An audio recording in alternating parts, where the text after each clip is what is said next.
In this video, I'm going to teach you guys how to clean a synthetic rug. Carl here from Cleaning How To, taking what's old and making it new. If you're tuning in from the video that I've just recorded, which was how to remove a sick stain from a rug, this particular rug, well then you're going to see the continuation of the clean. If you haven't seen that video, I'm going to link it at the end. That's basically how I've just taken a vomit stain out of this rug because one of my friend's dogs puked on the rug. So you can see a nice, light, bright area here on the rug, which is where I've just cleaned. To clean your synthetic rug, you're going to need a wet and dry vacuum cleaner, a nail brush, some rubber gloves, a bucket with about 5 litres of biological washing powder, a sponge, and some oxy-action powder.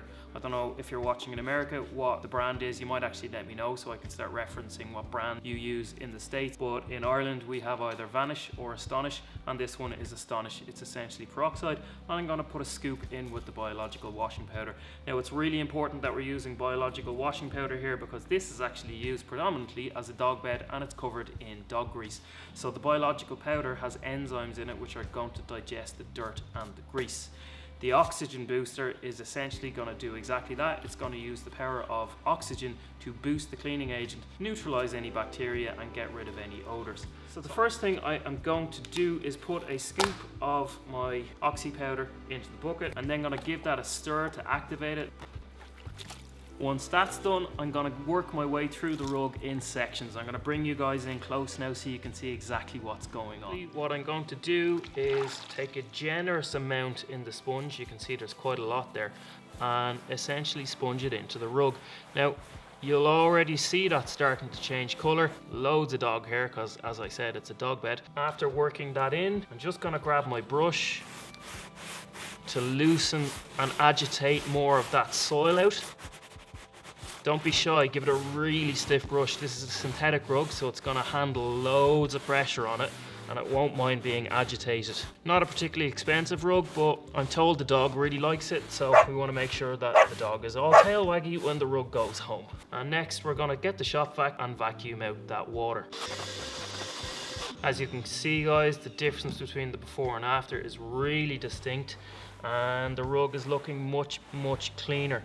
It's actually really common for these synthetic rugs to hide dirt really well, so people can be really surprised when you clean one of these rugs for them just how much dirt comes out of them. So I'm going to continue on here, loads of moisture in so we can pull it out with the vacuum and get that soil moving. I'm actually a little bit surprised with the sheer amount of dog hair that's coming out of the rug, but you know what? It's all going to add up to a nice clean happy rug when it's finished. So again, going to get my solution. I'm doing this in stages as I say, but we're already a third of the way through the rug. So it's nice and quick too.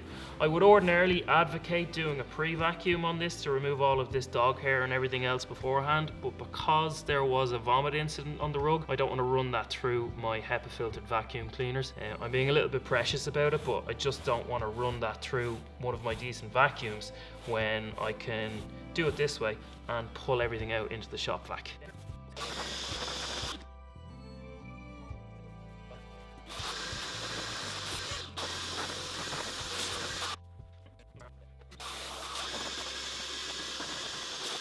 Okay guys, so the final part of this process is to take clear water. Put a bit of vinegar in to neutralize the alkalines from the peroxide and the washing powder if you wish, but plain water is fine, and just repeat the exact same process that we've just done but with clear water only, and that's going to remove most of the residues from the rug so there's no chemicals in the rug for the dog that's going to be sleeping on it. So we're essentially going to neutralize what's in the rug and remove any of the residues.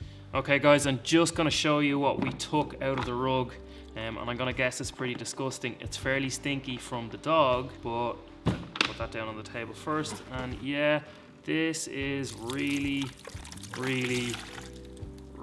gross. So that's what we've taken out of the rug. So the next rinse we're going to take out will be just clear water, and then the rug is happy and ready to be left to dry. Okay, we've removed all of the residue and the rug is now much happier. It's after taking me about 20 minutes to do this entire process, so it was pretty quick. I would advocate doing a pre-vacuum on the rug before actually doing this process, but as I said earlier, I didn't want to do that because there was vomit in it, but you could see the amount of hair and gunk that I was pulling out of it as I was doing it. It's probably a good idea for me now, after this has been done, let the rug dry, and then I'm going to give it a good vacuum afterwards. I might even do the process one more time when it's done. The video about how to remove vomit from a rug is popping up on your screen right about now. If you want to see more of our cleaning tutorials, hit that subscribe button on your way out. Carl here from Cleaning How To. Thanks for watching.